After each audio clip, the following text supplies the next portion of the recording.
Hello, mic test. Hello? Hello? Okay po.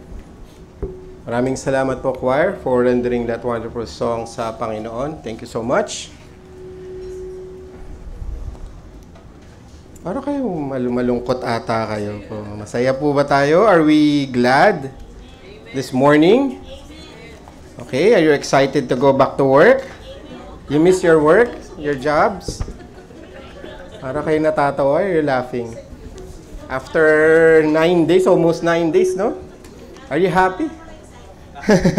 Are you happy to go back to your work?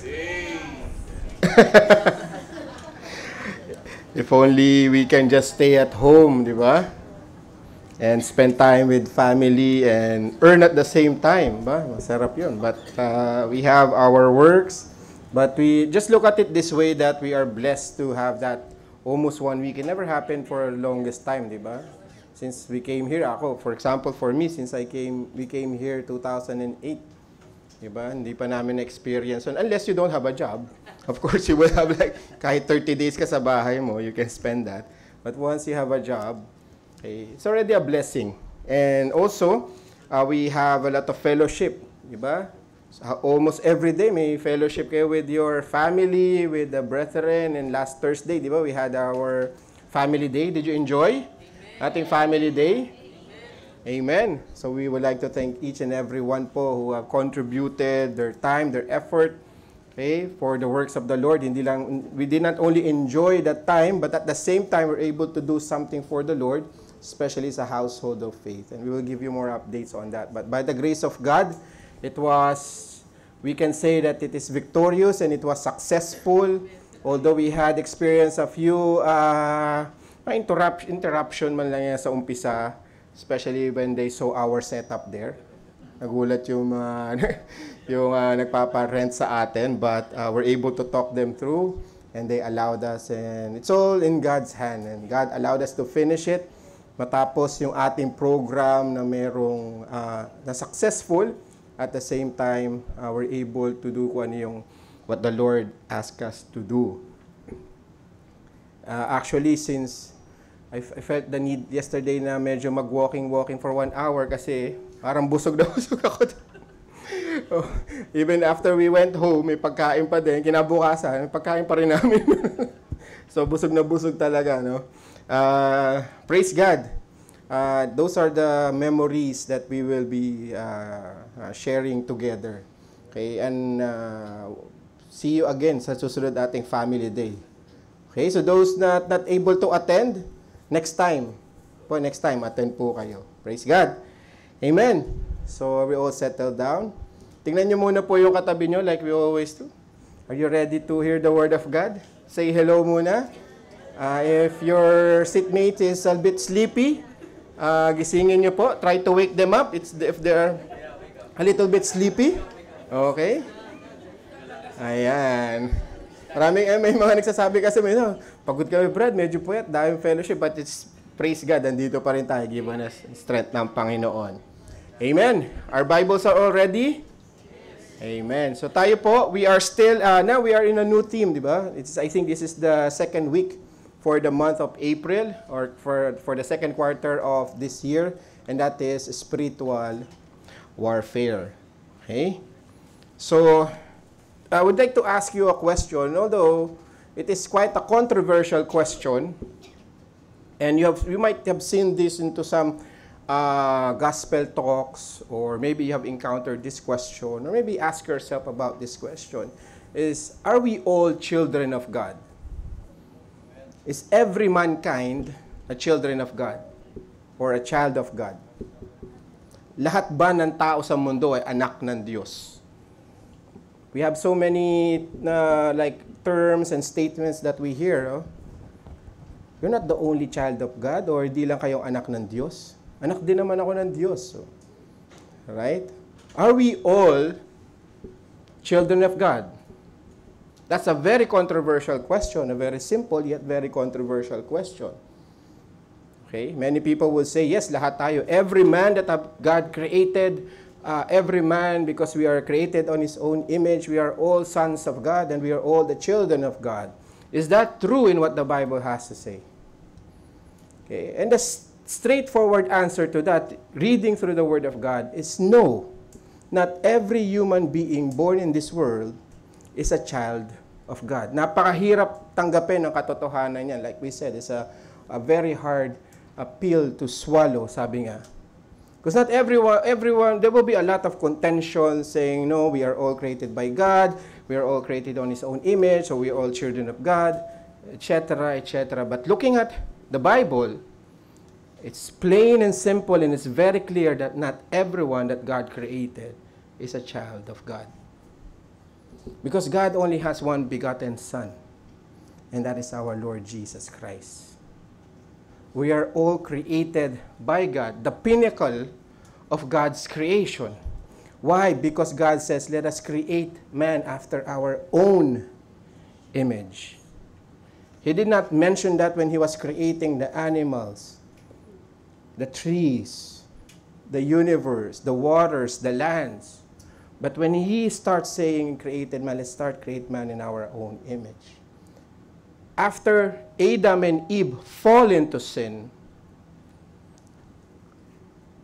there is that separation between God and man. But the Bible is also clear that there is a way for each and every person in this world to be a child of God. There is a way. And there's only one way, and that is through our Lord and Savior, Jesus Christ. That every person who believes in Him and put his or her faith in Him shall be called the son or daughters of God. It's very clear in the Bible. Read it in 1 John, wherein we are given that right to be called God as our Father through our Lord Jesus Christ. And everyone who believes in the Lord Jesus Christ are now called the adopted Son of God. Not because of our own way, but because of our Lord Jesus Christ. Through Him, and by Him, and for Him alone, and no one else. So that answers and settles the question. Because the Bible is very clear. We will read some of that later on as we go through our message. So if not everyone is the son or daughter of God, how does God deals with His children and to the people who are not His children? Is it the same dealing? Is it the same way that the Lord deals with His children and the same way that the Lord will deal with these people who are not His children? Okay? And that is what we're going to study this morning in light of discipline. In light of discipline. Okay? Because many people are still confused on how God deals with His children, okay, when it comes to this discipline. Okay? It's somehow, and I know it's in line with our theme, because later on as we go through, there's a reason why God, the way that God deals with His children in terms of disciplining His children. Okay? We started our preaching by making it very clear to every one of us that not every person, like we said, that is created by God is the son or daughter of God. We are all men created in God's own image, but not everyone is called the son or daughter of God. And again, only those who believe in our Lord Jesus Christ have that right, has given that right by God to be called His sons or daughters. Sons and daughters, all the children of God. Amen? So I'd like you to look at your Bible, and let's open up a very popular passage in the Bible. Okay? In the book of Hebrews, chapter 12, we'll be reading from verses 4 to 11. And in reverence to the reading of the Word of God, let us all stand. Hebrews chapter 12, verses 4 to 11. Hebrews chapter 12. Hebrews chapter 12, verses 4 to 11. The book of Hebrews chapter 12, verses 4 to 11. Let's read it alternately. I'll read the first verse. Please follow on the second. And verse 11, we'll be reading it all together. Okay. Hebrews chapter 12, verse 4 to 11. In verse 4, and these are the words of the Almighty God. Verse 4, it says, Ye have not yet resisted unto blood, striving against sins.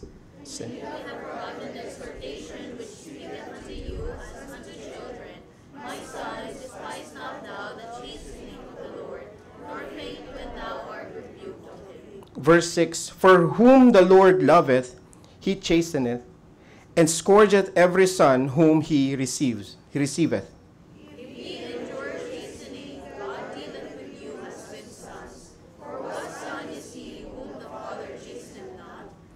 But if you be without chastisement, whereof all are partakers, then are ye bastards, and not sons?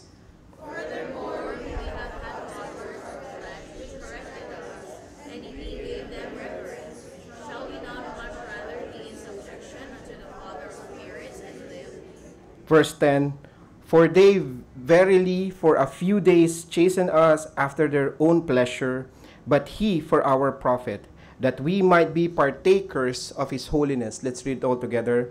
Now no chastening for the present seemeth to be joyous, but grievous. Nevertheless, afterward it yielded the peaceable fruit of righteousness unto them which are exercised thereby.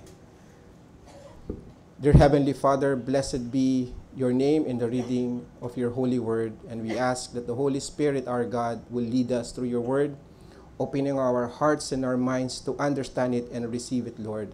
We pray, Lord, that give us the understanding and the wisdom that we need in spirit, that we may accept this, Lord, with a humble heart and contrite spirit, of Father. Maraming salamat, Lord, and this we pray in the name of our Lord and Savior, Jesus Christ. Amen. You may all be seated. Thank you for reading with me. So like we said,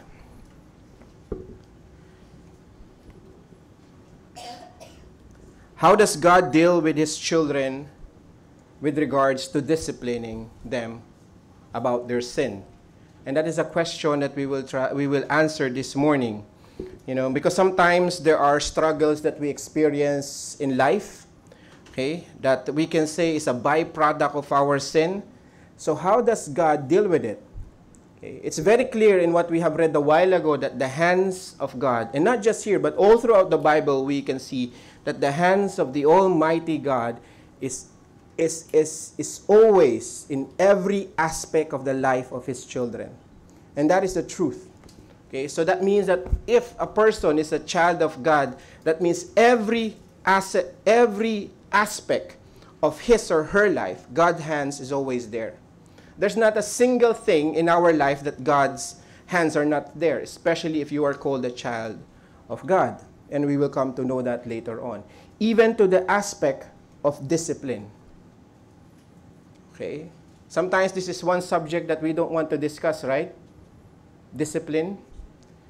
Okay? Or the act of putting discipline, okay, to his children or to the people of God. Okay? So the title of our preaching this morning is,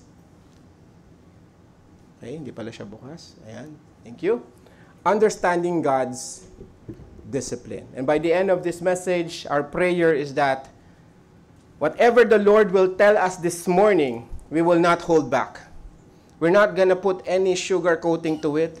We will explain it by the wisdom of the Holy Spirit as it is. And then let's accept it. Okay? Because we have no other choice. That's the instruction of God.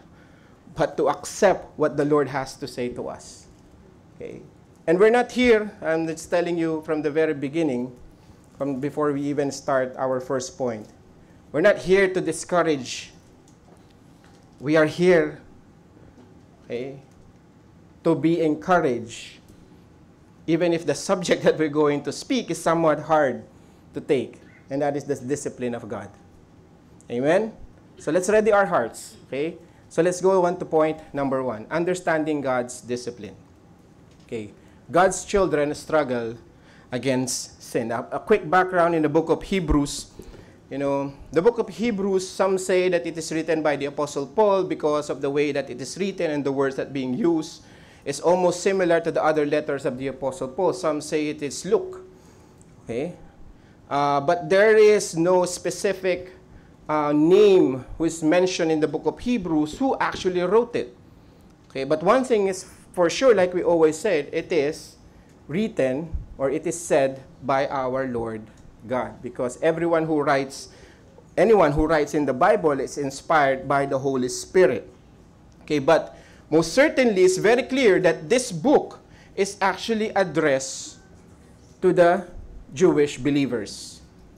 Why did we say so? Because when you go, even not just to them, but directly to them, but we can also learn from it.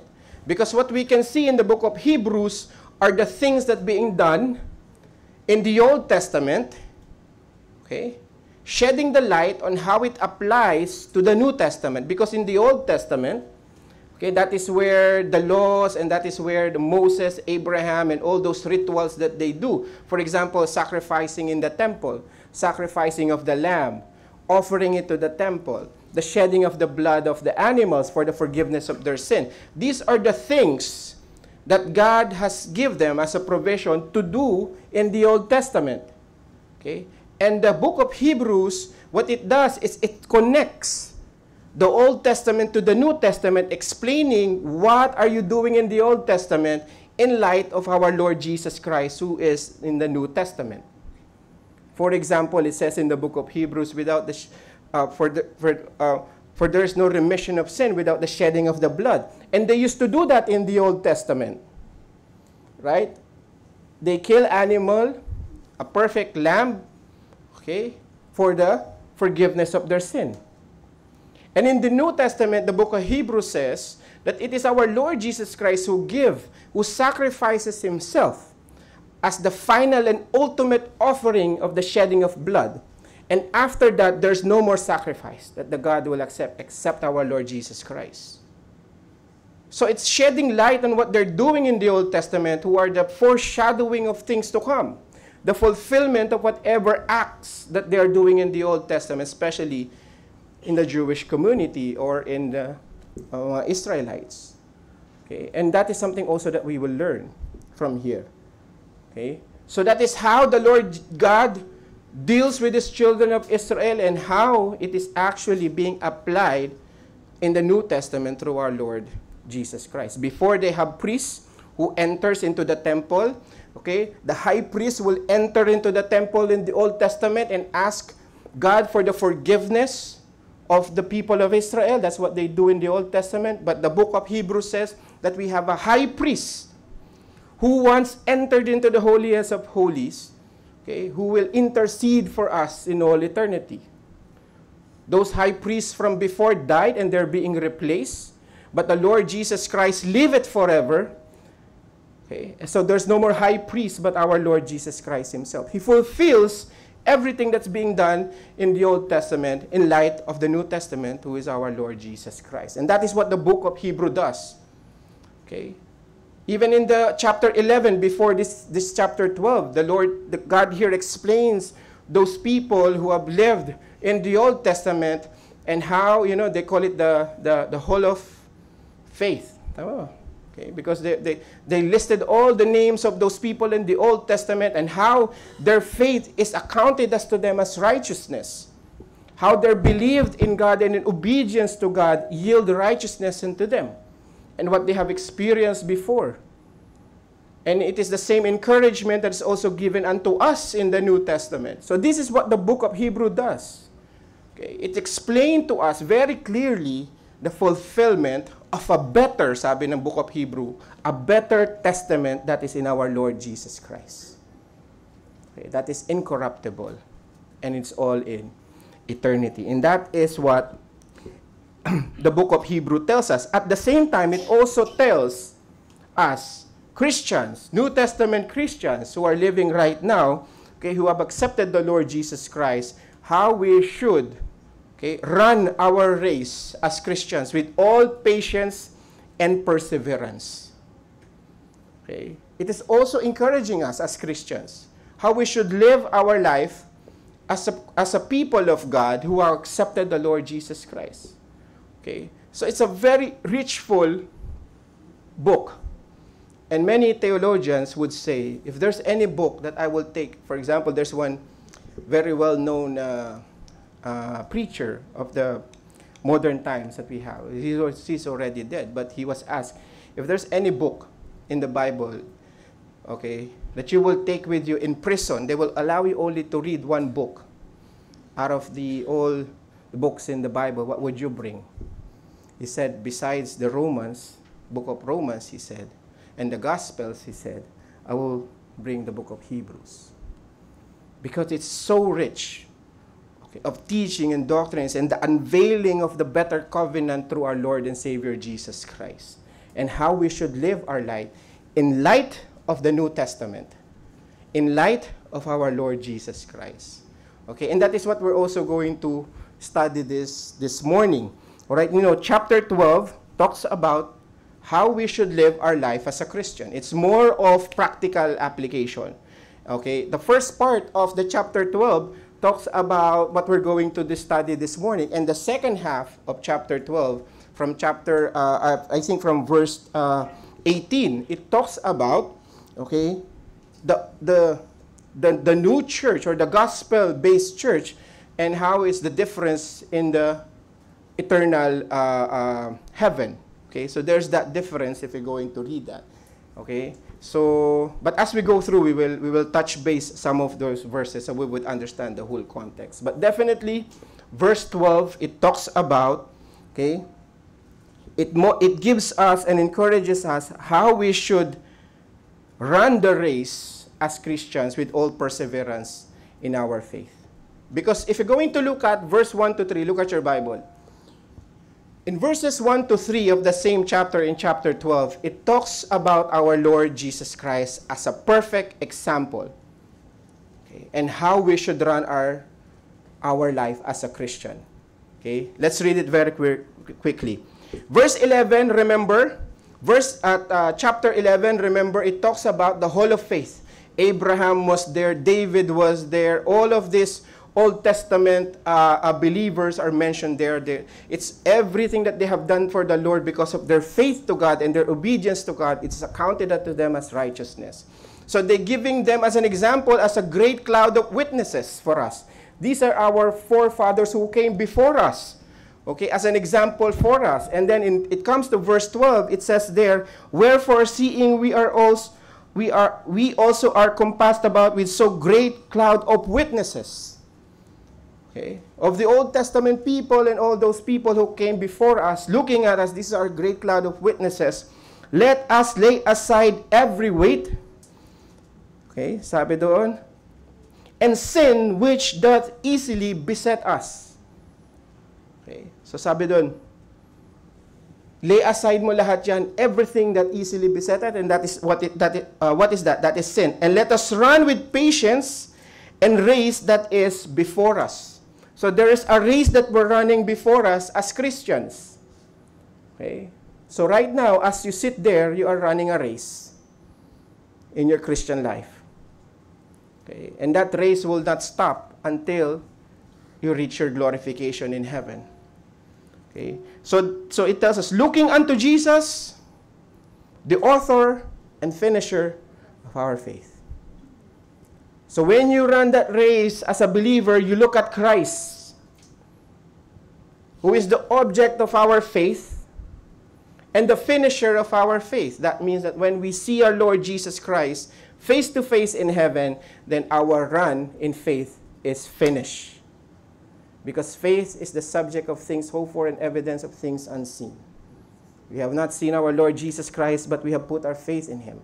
So once we see Him face to face, that faith, it becomes a realization for us, a fulfillment once we see Him face to face. So, but while we are running that race to see our Lord Jesus Christ face to face, it says, run it with patience and perseverance, just like our Lord Jesus Christ, and lay aside those things that easily beset us, and those are the sins. You see there? Okay. Yung mga sin that easily beset us, weigh us down in our race.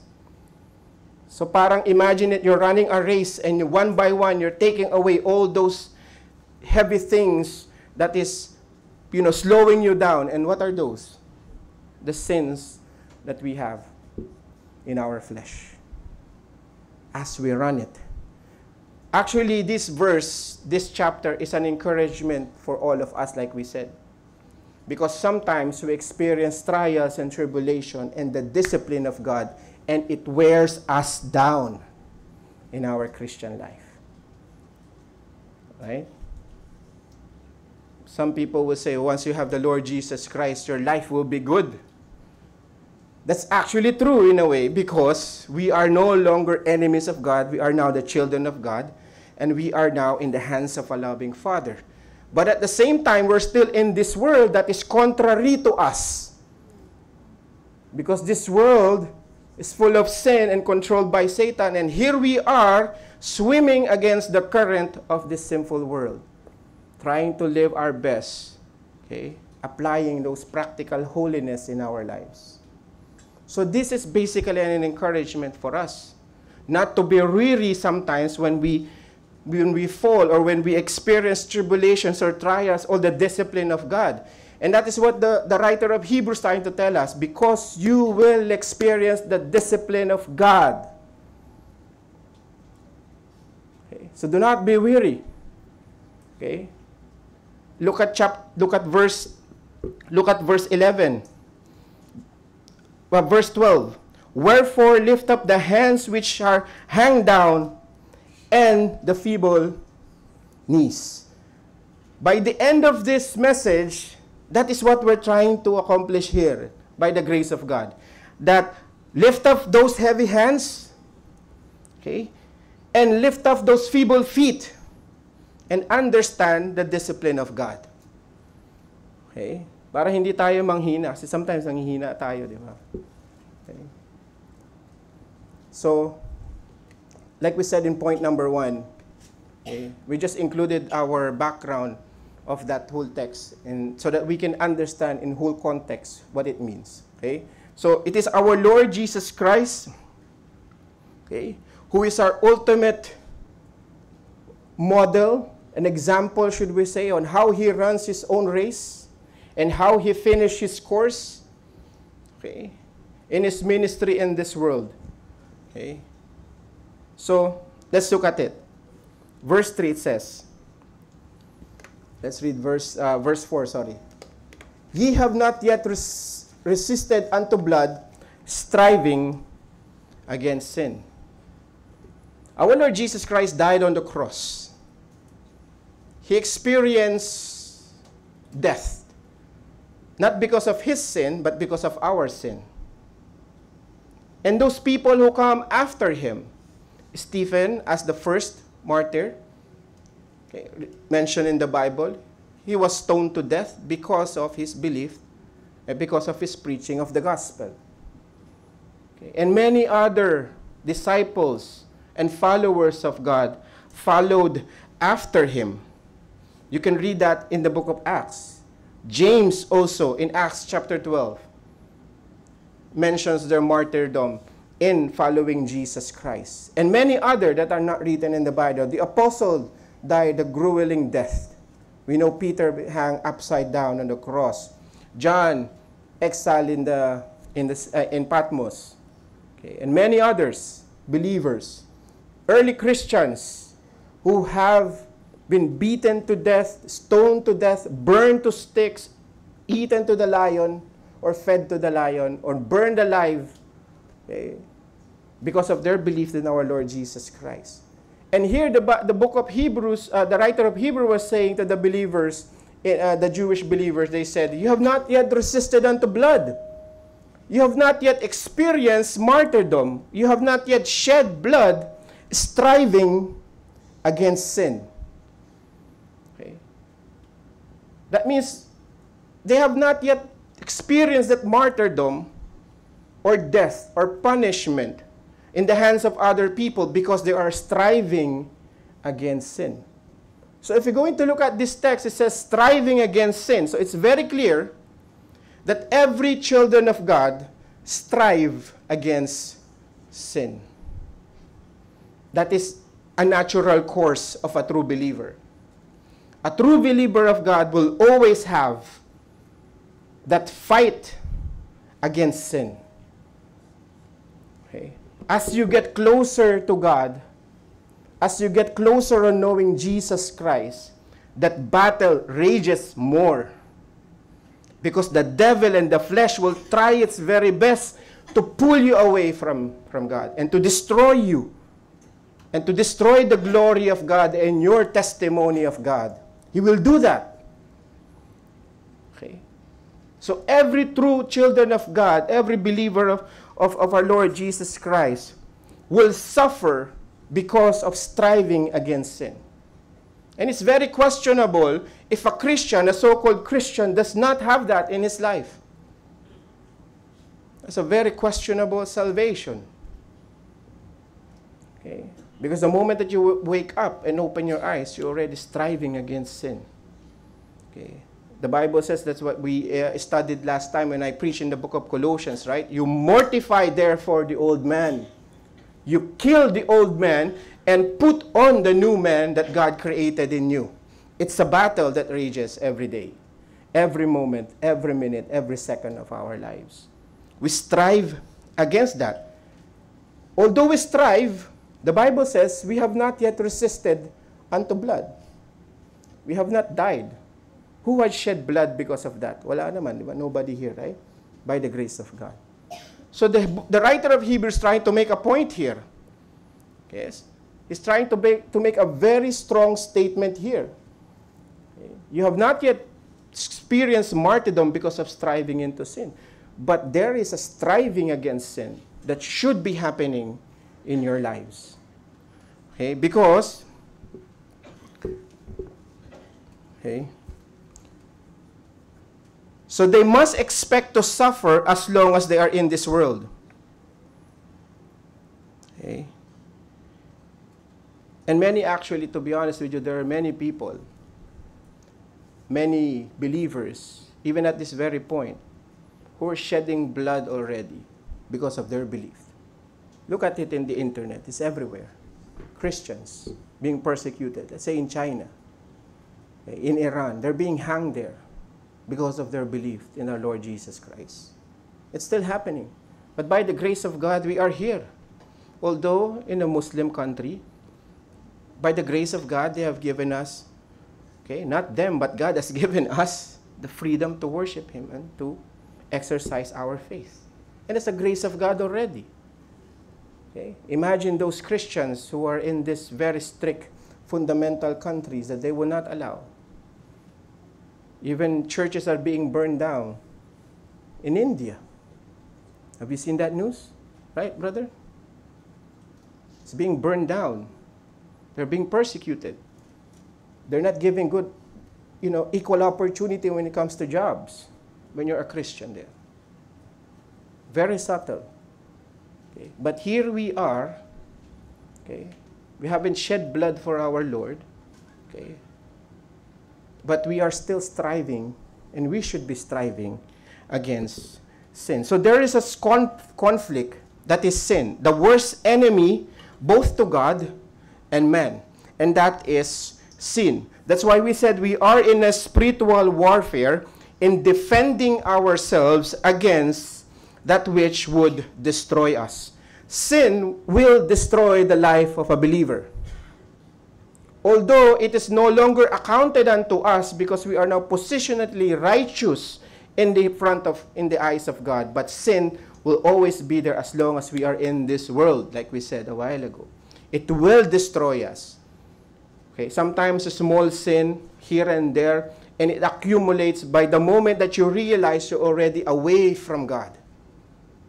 And it's destroying your life and your testimony of our Lord. That is what sin wants to do in our life. Even Satan, even the system of this world, even our lust, because these are our enemies.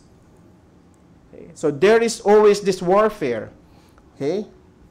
Believers are not spared. Look at in 1 John chapter 1, verse 8 to 9, another popular verse.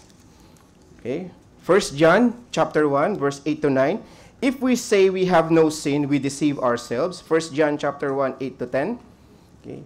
Verses 8 to 10. 1 John chapter 1. If we say that we have no sin, we deceive ourselves, and the truth is not in us. John is talking to believers. If we confess our sin, He is faithful and just to forgive our sins and to cleanse us from all unrighteousness. So you can see here it's plural, diba? Yung sins. These are the sins that were committed. Again, this is not habitually sinning like we always said. These are the sins that sometimes we fall. Okay? look at your lives right now and our lives, there is always that struggle in us na lagi pa rin naandyan. Okay? Yung mga cravings natin sometimes, okay, it's still there. Okay?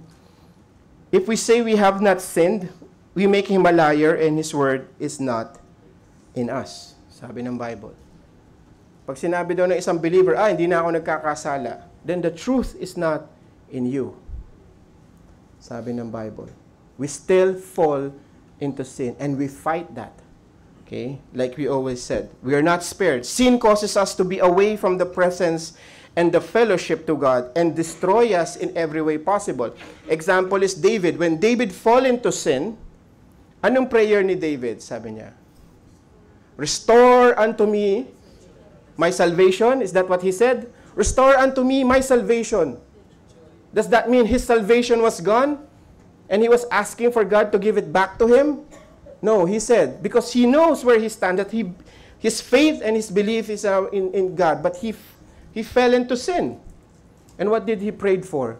Restore unto me the joy of my salvation. So when he sinned, that joy was taken away from him by the enemy.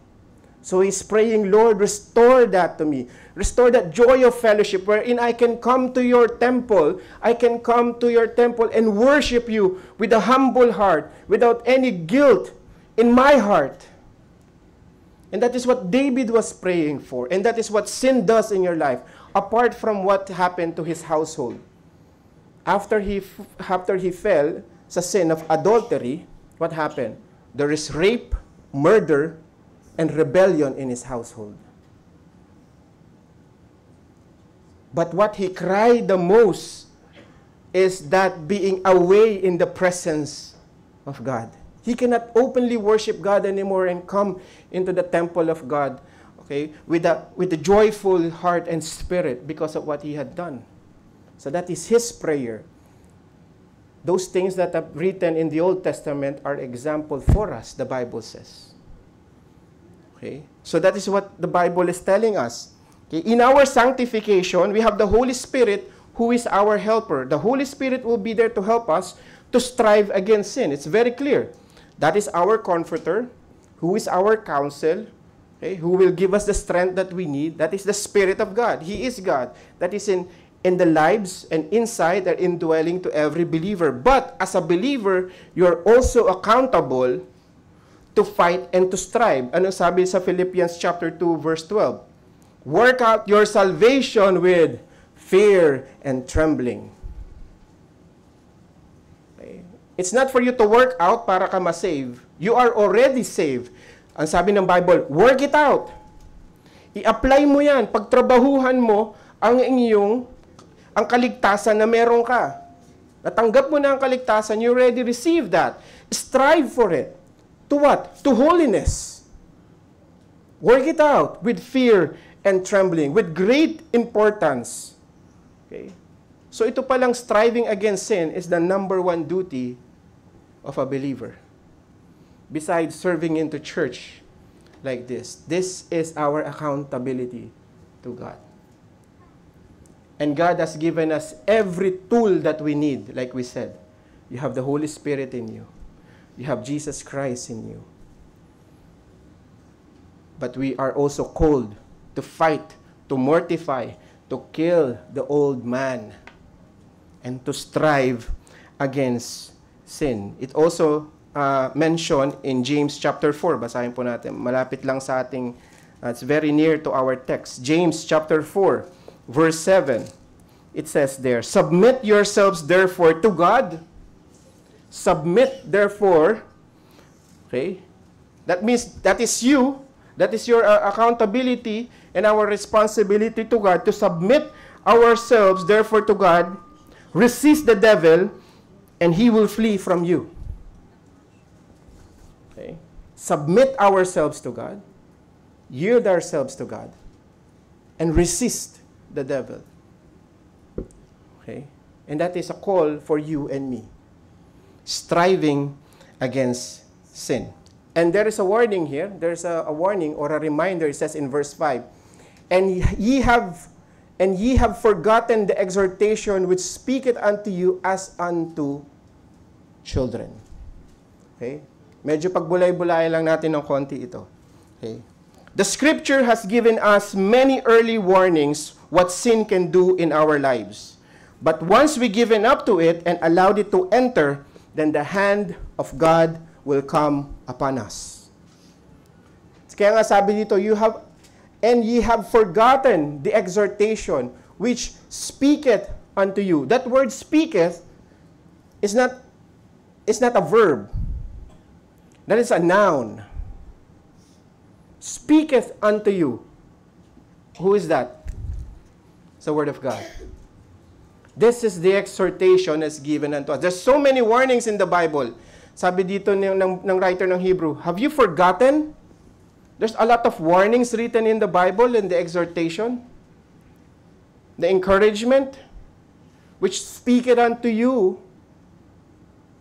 Okay. As unbelievers, what did the Bible says? As unto children.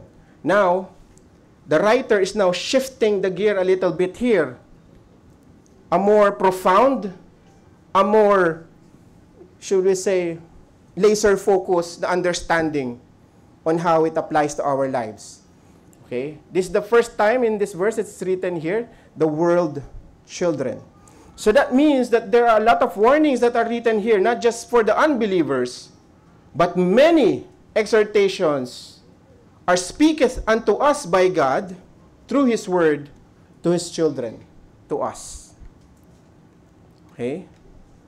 And then He says, my son. Okay? Have you seen how it's written down? Okay. You're striving against sin as a child of God. Okay. Understand that. Okay. Now He's shifting gears so that we can understand it more fully. Okay. In a more intimate way. Okay. So put yourselves from this point on moving forward, okay, not just a believer, put yourself as the son or daughter of God. Look at it that way. Look at it that way. Okay? So this is God speaking to us, not just a believer, but sons and daughters. Okay? So this is for you, if you are a true believer of God, of our Lord Jesus Christ. The apostle or the writer actually feared that they have forgotten. Therefore, again, he's doing his best to remind them. Okay? You can also read this verse na, ye have forgotten the exhortation. You can also read it this way. Okay? Do you not remember? Okay? Or have you forgotten? Okay? As children of God? Okay? Or as a believer of Christ? Okay? The word exhortation here, okay, is introduced as a person speaking. Okay? So it is a person speaking. Okay. God is all-knowing. Okay. He is the one who is in control. He is the one who searcheth your heart and my heart. The Bible is very clear, okay, that even our own self, sometimes we cannot search our hearts. Who knows us best? It is God. Who knows us best but the one who created us and the one who called us unto salvation? And He is the one who searcheth our hearts. So that means that nothing is hidden in God. You might feel that some other people might not know about the sin that you are doing, but God knows it. And there's nothing hidden sa Kanya. In every way possible, God will speak to you. Not just a believer or an unbeliever, but as a son or daughter. Okay, that is the exhortation and the reminder of the Bible to us. Okay? Children, he says here, children. Believers are the children of God through Jesus Christ. Okay? For the sake of context, because kanina pa natin sinasabi that not everyone is a children of God. Only those who are called by God or those who believe in Jesus Christ. Romans chapter 8. We'll put it in a better context. Romans chapter 8. verse 15. It says in verse 15. Okay, balik muna tayo sa verse 14. Romans chapter 8, verse 14. For as many are led by the Spirit of God, that are the sons of God, for you have not received the spirit of bondage again to fear, but you have received the spirit of adoption. Adopted. Okay? Whereby we cry, Abba, Father. Okay, Abba means daddy. Very intimate. Father. The Spirit itself beareth witness with our spirit that we are the children of God. Only those that God has a Spirit in His are called the children of God through our Lord Jesus Christ. And you know that the Lord Jesus Christ is persecuted because He called God His Father. Do you know that? In the Gospel, Jesus Christ is persecuted. He was about to be stoned to death because He called God as His Father. Because the Jewish were saying, no, our father is Abraham. We're the children of Abraham. And our father is Abraham. Sabi ng Panginoon, no, your father is the devil. Napakasakit, ano? But it's the truth. Because if you have known me, you have known the Father. If you have believed in me, you have believed in the Father. And if you have believed in the Father, you have believed in me. Because they are one, the Bible says. Okay? So that is where a believer stand. He is a child of God. And now he says here, my son, despise not the chastening of the Lord.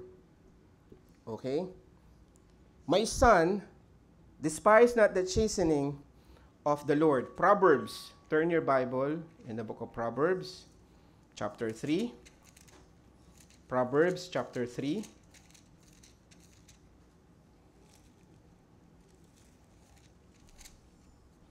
Verses 11 to 12. And this is where the writer of Hebrew, diba we are all saying a while ago that the book of Hebrew is the connection, he's connecting the Old Testament teaching to the New Testament teaching, right? In light of our Lord Jesus Christ. Okay? So now, this book of Proverbs is in the Old Testament before our Lord Jesus Christ. And now it's a fulfillment in the New Testament through our Lord Jesus Christ. It says in Proverbs chapter 3, okay, which is written thousands of years before our Lord Jesus Christ, or the book of Hebrew is actually written. Okay, Proverbs chapter 3, verse 11, my son, despise not the chastening of the Lord, neither be weary of his correction. For whom the Lord loveth, he corrected, even as a father the son in whom he delighteth. This is where the writer took that verse in Proverbs chapter 3 sa Old Testament in the New Testament, putting it in the perspective of the New Testament. Okay, life application sa New Testament. He says, my son, God himself addressing his children, intimacy of relationship. Nakita niyo, una sabi niya, as unto children. And then naging mas intimate ang Panginoon, he said, my son, or my daughter. Okay. So the Lord is speaking to us one by one. Not as a church, but one by one. And that is the kind of relationship that Jesus Christ has brought you in with God, to God. That intimate relationship of a father and a son or daughter or a child. Kaya sabi niya, my son. Okay? Try to meditate on that word. Okay? Look at it like I said a while ago that you are the son of God and God is speaking to you right now. And he says, my son or my daughter. Okay? Sabi niya, despise not the chastening. Do not regard, what it means is that do not regard it as a small thing. The word despise not there means do not regard it as a small thing. This is of great importance. Okay? The chastening here, yung salitang chastening here, or chastening sa iba, okay, is paideia in Greek and also in Hebrews. Okay, it calls corrected. Okay, and from then on, mababasa natin yan from verses 6, verses 8, verses 9. It will be repeated 3 times as we go through our study. Okay? It's paediutas. Okay? It refers to a kind affliction which is designed to correct us for our fault. Okay, remember this. The word chastening here, this is what it means. Refer to a kind affliction which is designed to correct us from our faults. It is a kind of correction because of our faults. It's a kind affliction. This is sometimes like we said a while ago, let's prepare our hearts to accept it as it is. It is a kind affliction which is designed to correct us of our fault, a nature of discipline. Chastening, in the perspective of God, the Father to their Son, to His Son, okay, is a nature of discipline. Basically, this word chastening is discipline. And that discipline has a weight in it, and that is the kind of affliction. Okay? A kind of affliction. Okay, and these are the chastening that comes in form of trials in our lives. Let me just be clear here. Not every trial na dumadating sa ating life, not every trials that comes in our lives is brought about of our sin. Job is a very good example. Okay, he's a righteous man, sabi ng Panginoon. But God tried him. Okay. Put a lot of affliction to him, allowed the devil to touch him, not to kill him, but to touch him, okay, and brought about sufferings in him. Okay? But he is still found as a righteous man. But we know the end of the story of Job. God multiplies whatever he lost 7 times. To show the grace, the providence, okay, of God. And the kind of faith that God can bring into the life of a person. And how God is more powerful than the enemy in the lives of a Christian. But there's also the kind of affliction that is brought about by our sin. A very good example is David. He was afflicted, okay, by God because of his sin of adultery with Bathsheba. Like we said a while ago, right? He was what? There was murder, rape inside their household. His son, rape yung kanyang daughter. At yung brother ng kanyang daughter killed his brother. And then there was rebellion inside his household. He was a king at one point, and then he was hiding in the desert, in the wilderness, because his son wants to kill him. And many other examples in the Bible. A kind of affliction because of the Israelites. This is written to the Hebrews. Because of their disobedience, what kind of affliction that they are in? The 40 days travel from Egypt to the promised land, that should take only about 40 days, it took them 40 years because of their disobedience with God. They worshipped other God. Moses also sinned against God. And what is the affliction that's given to him? He cannot enter the promised land.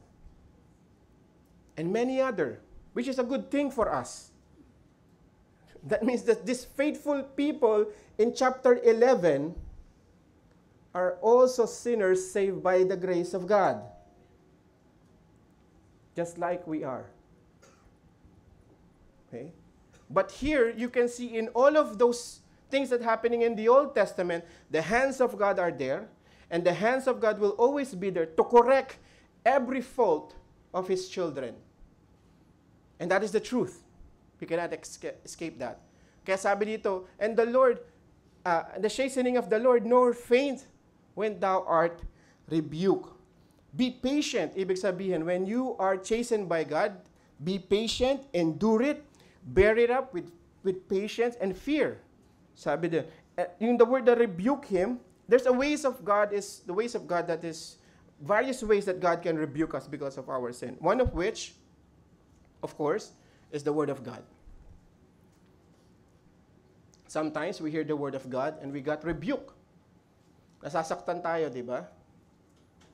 Nakakarinig tayo ng preaching o nababasa natin yung salita ng Diyos, nasasaktan tayo sa mga naririnig natin. It's a rebuke from God. Ang sabi ng Bible, do not faint. Bear it up. Mamaya malalaman natin for what purpose. Right? Bear it up. Ano po ba yung mga trials na dumarating sa life ng believer because of their sin? Okay? Sometimes may mga problems tayo na experience and you know it by yourself because it is brought about by your sin. A restless spirit is a way of God also chastening us. Have you experienced that? When you fall into sin, you have that restless spirit in you.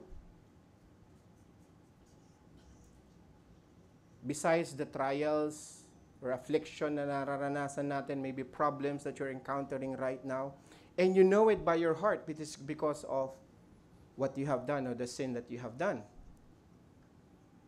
Right? Ano pa? Sometimes yung guilt that God has given you, yung conviction that God has given you, and He give you that restless spirit, that's the type of chastening that the Lord can give you. Right? And like we said, any other forms of affliction and trial that comes in your life because of what? Sin. It's a way of God chastening us, letting us know that, hey, I need your attention. Okay? Get back to your senses. Right? There are many ways. Look at the Old Testament. Study those people in the Old Testament, how God actually chastened them. Okay? So sabi ng first point natin, this actually relates to training up a child in instruction, in counsel, in discipline, and correction. So those chastening and the rebuke that the Lord is doing to us through His Word, through what's happening in our lives, we must be spiritually discerning. Be spiritually discerning. If things are going up, you know it's not doing great, or you know that the Lord is getting your attention, right away, discern it and ask and talk to God. Because He said, my son, He's speaking to you. Exhortation, and speaketh unto you as little children. God is trying to speak to us. Kaya sabi niya, don't take it lightly. Do not despise it. Take it with great importance. And listen. God is trying to get our attention, so we have to listen. Okay? 2 Timothy chapter 2, verse 25.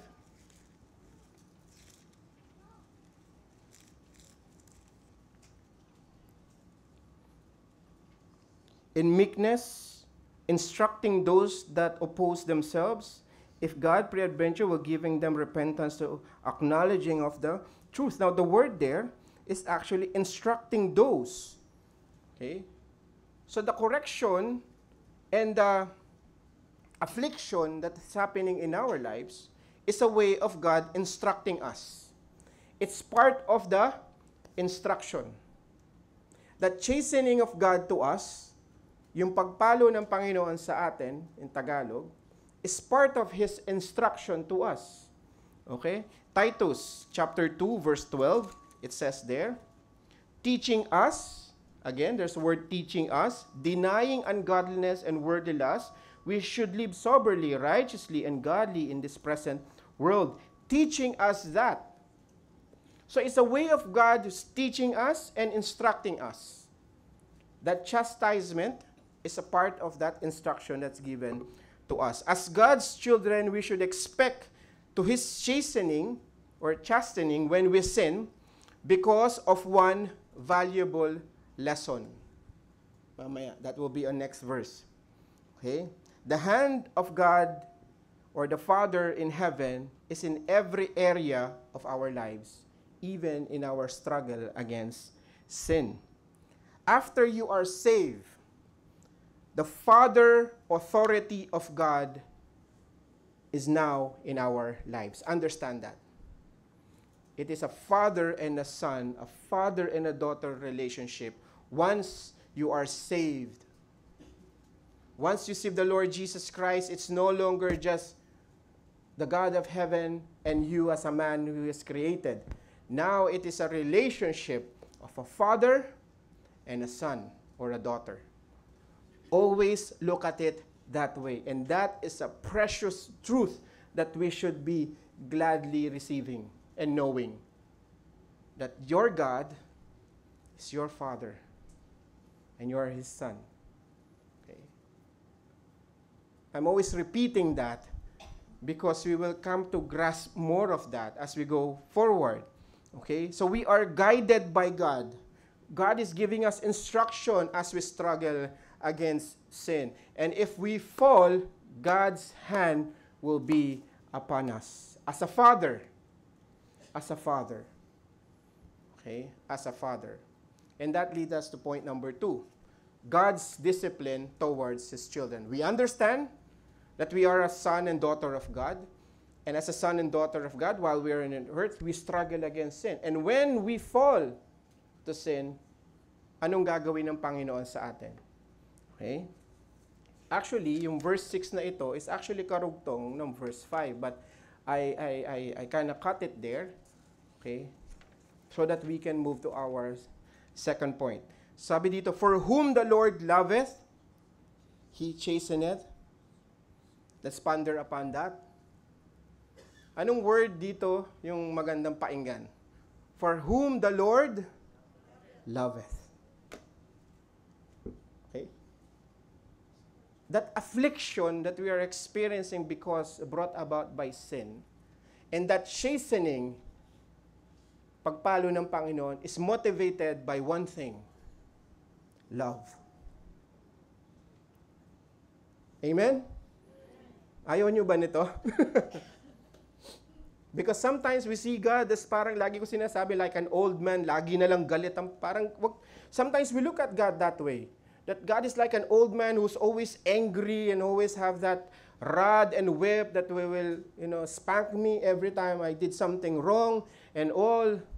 And it scares you to death. That's why sometimes our life is nadidefeat tayo sa ating Christian life because we see God that way. Okay? But the Bible is teaching us, for the Lord loveth, He chasteneth, and scourgeth every son whom He receiveth. We already know in point number 1 that we're all the child of God. And how did God receiveth us? Through our Lord Jesus Christ. Only through our Lord Jesus Christ. So every son and daughter ng Panginoon that He receiveth to His family, He loved them. And when He chastened, the motivation of God is because He loved you. Okay? So that should settle our hearts by now. It's because the Lord loved us. Okay? So wag tayong matakot. Okay, baka kasi parang tumatahimik tayo every time we talk about sin, chastening, affliction, pagpalo ng Panginoon. We should fear? Absolutely yes. It's a godly fear. For the fear of God is the beginning of wisdom. Sabi ng Bible. Okay, for whom the Lord loveth. So the love is the reason. His great love. To be corrected by God is to be loved by God. Amen? To be corrected by God is to be loved by God. Okay? All men are not subject to God's love. Like we said kanina, not every man is a child of God. Only those who are in Jesus Christ are a child of God. So the way that He treats His children is different from the way He treats those people who are not His children. Okay? Again, the chasteneth here is the chastisement of love. Okay? As appears from the nature of God's love to us. God is protecting us. Okay? When we say love, that He chasteneth us and scourgeth us because of love, what is God trying to do? God is protecting us, shielding us, building us up from the fangs of sin. Okay? That is His great purpose, that the very act that He corrects us show that He has towards us a fatherly feelings. And that is a good truth that we should be receiving. Okay?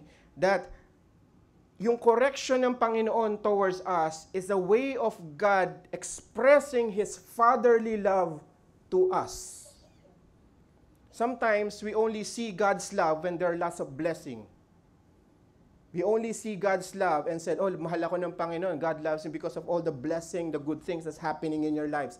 But when it comes to chastening of the Lord because of our sin, then He is no longer a father figure to us. He is now a God who destroys and full of wrath to us. But the Bible is telling us one truth, that the same love that the Lord is motivated to bless you is the same love that He motivates to chasten us. It is love. Okay?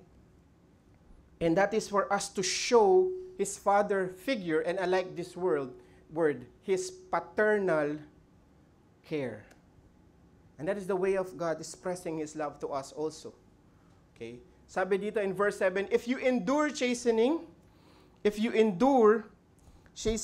that meaning that if you are experiencing the discipline from God, okay, then God dealed with you as sons. Very, very clear. Very consistent what the Bible is telling us, that if you endure chastening, that means that you are experiencing the chastening of God, pagpalo ng Panginoon sa iyo because of sin. Then you are experiencing that fatherly love and paternal care of God. For what son is whom the father chasteneth not? Sino ba dito ang tatay na hindi nagko-correct ng anak? Ako, may 3 akong anak. Who has, mga father dito, taas ng kamay. Even mothers, it applies to us. Parents, taas ng kamay. Sino sa atin, who amongst us does not discipline our children? Wala, lahat tayo nagdi-discipline. Question, why do you discipline your children? Because you? And that is what God is trying to imply here. Sabi niya, for what son is he whom the father chasteneth not? Sino dito ang anak na hindi pinapalo o kino-correct, dinidiscipline ng kanyang magulang? Who? Wala, di ba? All of us have, one way or another, as parents, exercise in disciplining our children. At the same time, we also, at one point, we also receive discipline, right? Who amongst us has been spanked by our, napalo? Oh, si RC, ang bilis, oh. Si RC. Sino dito ang napalo? Sabi ni RC, with smile. Sino? Me. Lahat tayo, di ba? Napalo. Sinturon, sinong lumaki? Who grew up in, belt? Ako, belt? Belt. Hanger, ha? Yantok, grabe, yantok. Chinelas. Sako. Diba? All of us have that story to tell. That we are at one point in our lives, or many points in our lives, as children or as parents have experienced and received discipline from our parents. And as parents, we receive also those discipline, give discipline to our children. Okay? And by the way, when we talk about the love of God, when we say the love of God here, it comes to some other attributes ng Panginoon. What are those attributes? Being merciful is also an attribute of God that comes along with love. Merciful, slow to anger, full of compassion, and gracious. Okay? When we say the love of God, it also comes to that. Okay? So, thus the Lord will give us what is due to us as a loving father to His children. God will also exercise His other attributes towards us. Like we said, that is explained a while ago. He will not discipline, listen, He will not discipline us more than what we can bear. He will not discipline us more than what we can bear. Okay? Parents, those punishment that we give to our parents, we know that there are limitations to that. Okay? Even us who receive punishment, we know that there are limitations. It hurts. It attracts our attention, but they are giving it in a way that we can bear it. Because like we said, the love of God is not just scourging us, but it also have grace, compassion, slow to anger, merciful. That's the love of God. But He will make sure that He will get our attention. And that is a kind of love that God has given us. He will give us something that we can bear. For sure, we will feel the weight of His correction and that would lead us back to our senses and to repentance. Yun naman ang goal ng Panginoon eh. For us to understand our fault and to bring us back to repentance and ask God for forgiveness. When you repent, you ask God for forgiveness and you turn away from that sin 180 degrees and then you move forward. Okay? Sabi dito, but if you without chastisement, whereof all are partakers. Nagbibigay siya ng example. Okay? Sabi dito, if you experience chastisement, then truly that you are a son of God. But if you are without chastisement, pag hindi ka daw pinapalo ng Panginoon, whereof lahat ng believers, all of the believers are partakers of just that chastisement of God, then ye are bastards. This is the first time that this word is used in the Bible. It's a very heavy word. When you read it as it is. Then ye are bastards. In Tagalog, bastardo.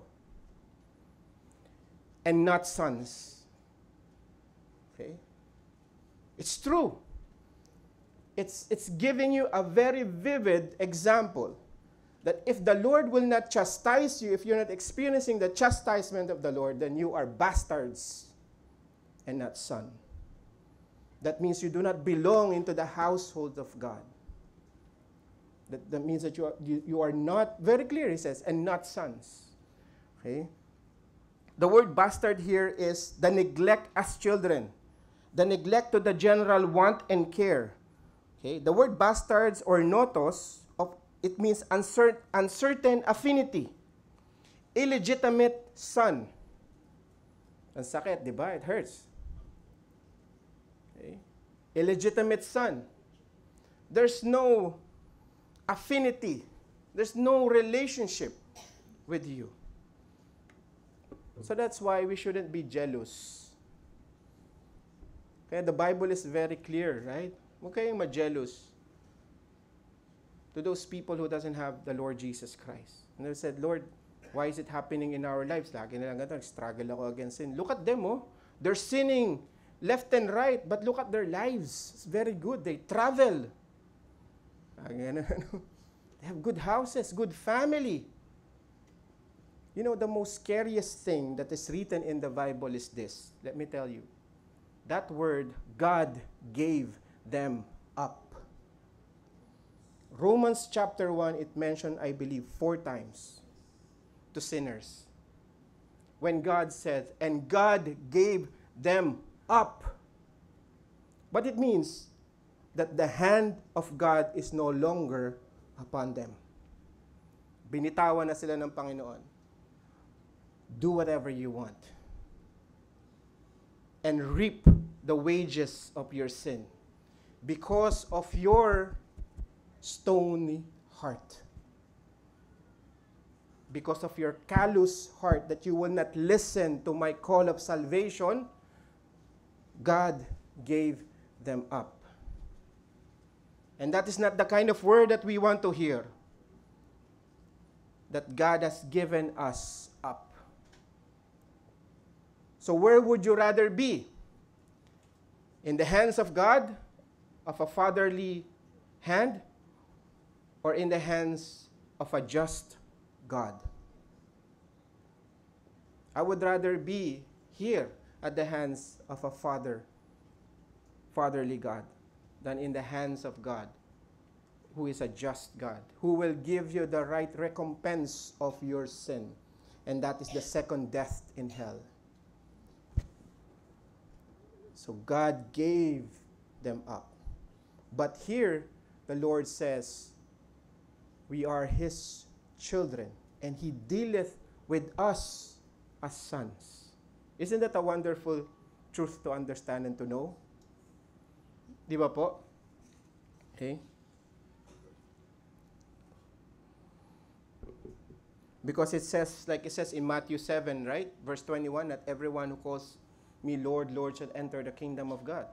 Not everyone. Okay? And it's sure in James chapter 1, verse 12, that every children or every child of God will enter into His kingdom. James chapter 1, verse 12. Okay? So there's always that assurance, right? God deals differently to the sins of the unbeliever, to the sons of disobedience. For them, it is the wrath of God. But for us who have the Lord Jesus Christ, it is the love of God through chastening us and correcting us. Okay? Kanina binasa na natin yung Proverbs chapter 3 verse 12. Because God's principle of disciplining His own people is completely agreeable with human practices. Okay? Basahin po natin. Kasi binigyan tayo ng examples ng Panginoon. Proverbs chapter 22, verse 15. Proverbs chapter 22, verse 15. It says there, foolishness is bound in the heart of a child, but the rod of correction shall drive it far from him. Okay? Foolishness is bound in the heart of a child, but the rod of correction shall drive it far from him. Proverbs 23, verse 13.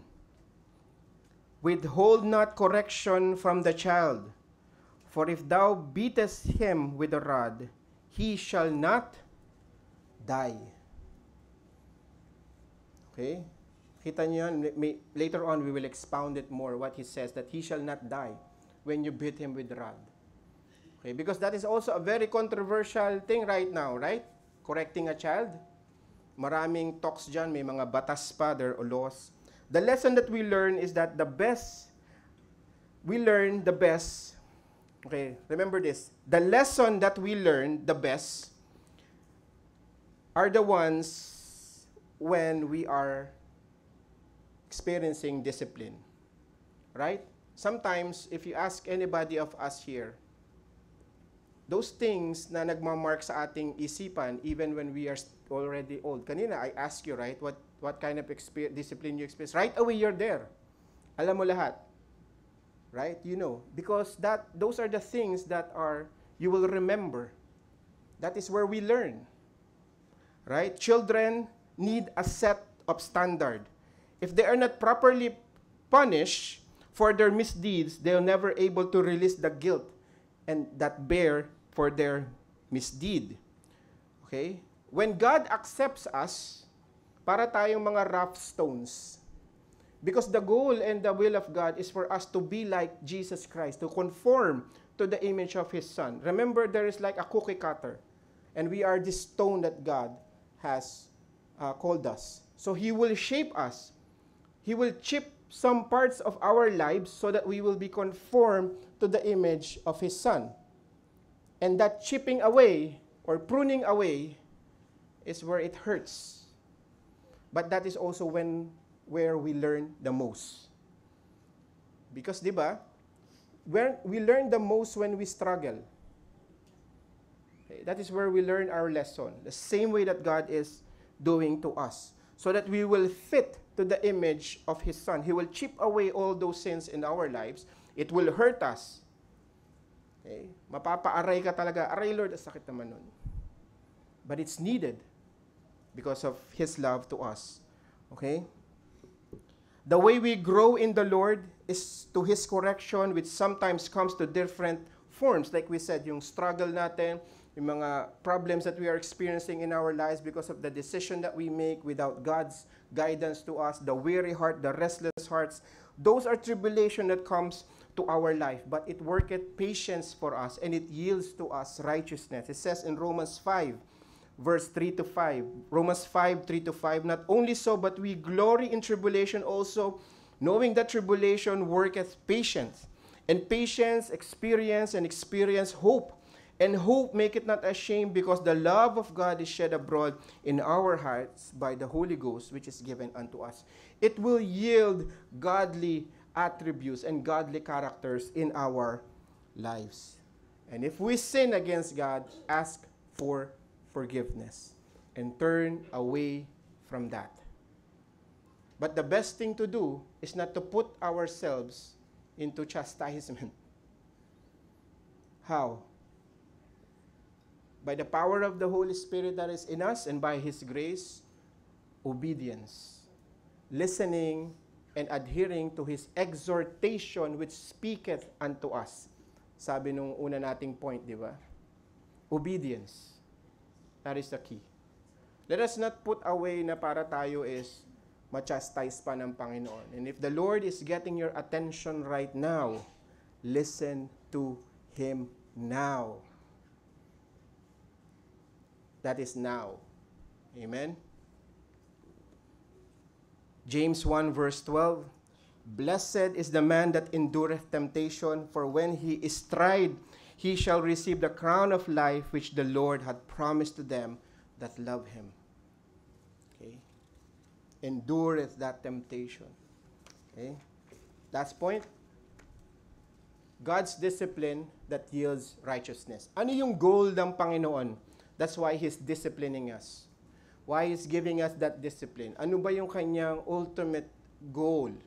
Ano yung kanyang gustong mangyari sa ating buhay? Verse 9 it says, Further, we have had fathers of our flesh which corrected us. Like we said a while ago, meron tayong mga father and mothers that have corrected us, correct?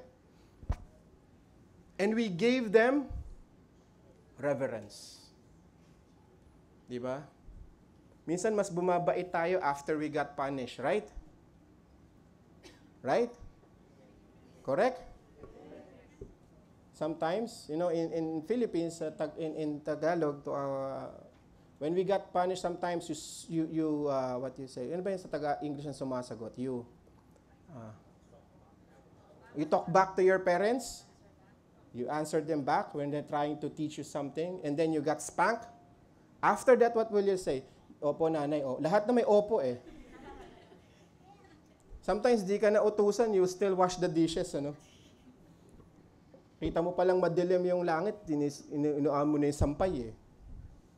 Nukuha mo na yung sinampay. After you got spanked, di ba, bumabait ka. Yes, nanay, opo, nanay. Opo, tatay. Lahat, opo eh. Pero nung before that, you say, bakit ako? Ako na naman. Ako na nga nagugas, ako pa mag-ano to. Then after you got spanked, then everything becomes, good. Right? Yes. Opo, nanay. Opo, tatay. We give them reverence. Or it also means that our parents, we give them our respect. We respect them, right? Our parents. Even if they are correcting us or disciplining us. Shall we not much rather be in subjection unto the Father of the spirits and live? If us, children, respecting our earthly mothers and fathers, how much more of God, who is not only the Father who created our being, but He is the one who also created our spirit, or the source of our life. Yes, our parents gave us life, but ultimately, God is the one who giveth that life, and life more abundantly, sabi ng Bible. And that is the eternal life that we have. How much more God? It tells us in verse 9 that we should revere God. If we revere our parents, we should also revere God. Children, listen. Yung mga batang nandito, children, LYF, young people. That's why the Bible tells us, after the fourth commandment, the fifth commandment is what? Honor thy father and thy mother. What is a commandment that has a promise? Ano yung promise when you obey your parents? That you will have long life. Why do you think so? Because that discipline and obedience keeps us away from things that will endanger us. Remember when you're watching news and there's these young people who might have died or put into prison, and they are interviewing the parents, what will the parents say? I told him so many times before, I already talked to him, but he wouldn't listen. And where did they ended up? Either in the grave or in prison. Because they wouldn't listen and obey to their parents. How much more are we to God, who does not only care about our physical welfare, but also our spiritual welfare? That is what the Lord wants. Not just, He will not only take care of our physical needs, but also our spiritual needs as well. That's why we have to revere God as much as we revere our parents. Okay? Because we know that those corrections that God will give us will put us away from danger, then we can have a long life. So children, you know now, right? Why you should be obeying our parents and why you will have a long life. Because every correction, obedience you will give to your parents, it will extend your life because it will keep you away from danger. And what things that will harm you, children, listen, and things that will destroy you, your parents will not allow that to happen. So every time you go closer and do those bad things, they will correct you and take it, receive it, and respect them because they love you. So that you can live a long life. Okay? Same thing with God. So that we can have our spiritual life growing, He is also doing that to us, correcting us. And we should give that same reverence to our Lord. For they verily for a few days chasten at after their own pleasure. Let me just correct this very quickly because we don't have time po, no? When we say their own pleasure, it doesn't mean that when we are spanking our children or chastising our children, it doesn't give us pleasure. Hindi yung after you spank it, then you're happy about it. No. Sometimes we grieve about it, right, parents? We don't show it. Okay? But we're not happy on doing that. But what it means that is pleasure. That means there that we are doing the best that we know we can. Okay? It doesn't mean that we're happy on doing that as parents, because this is an example of an earthly parent. Okay? But it means to us is that we are influenced with our passion. We are passionate about it. Okay? And sometimes we're doing our very best to promote good to our children, but yet we know that sometimes we are short of that. Nagkukulang din tayo mga parents, di ba po? Kaya nga sabi dito, no, but sabi dito, for a few days. Okay? Which means is that these things that we are doing for you, okay, you will only carry it until you are alive. Or until maybe kami buhay. Okay? But it's different with the Father of the Spirit, which also goes beyond this life, but throughout eternity as well. Okay? Kaya pag sinabi ng Bible, for they verily a few days, that means sometimes we do the correction for a few moments for this earthly life. Okay? After their own pleasure, after our own understanding. We have flaws, we have imperfection as earthly parents. Right? But we're doing our very best, okay, for the good of our children. But sabi dito, but He, our Lord God, for our profit. For what purpose? That we might be partakers of His holiness. That is the ultimate goal of God disciplining us, that we can be associated with God's holiness. That when people sees us, they will tell, yes, true, that He is the Son and the daughter of God. It's not like, I'm a Christian. Parang really? But same tayo. But different, but same. When we say partakers of the holiness of God, I mean we can able to associate ourselves to the holiness of God. Okay? Because positionally, we are holy in the eyes of God when we receive our Lord Jesus Christ in our lives. But practical holiness is the kind of holiness that we practice every day in our lives. That we can say, yes, we are the children of God. And it says in verse 11, now no chastening for the present seemeth be joyous. Sino dito happy when he is getting spanked by his parents? None, right? What do? You cry. Or sometimes masama ang loob mo with your parents, right? Sometimes you have that, not good feeling to your parents because your parents is corrected you or disciplined you. It grieves you for a moment. It says, now the chastening of the present time seemeth be joyous. Nevertheless, afterwards, yielded the peaceable fruit of righteousness. It brings peace into your life. It brings joy in your life. And the fruit of the Spirit of righteousness will come out in your life. That means if before you are prayerless, now you become prayerful. Before your mind is full of impurity, now it's now more of godly thoughts. Sometimes it's full of, before it was full of evil or ill intent to other people, now it's full of grace and love to other people. That is the kind of thing that God does to our lives, to bring about fruit of righteousness in our lives. And then it says there, then unto them which exercise thereby. That means they apply it in their lives. It shows in our lives.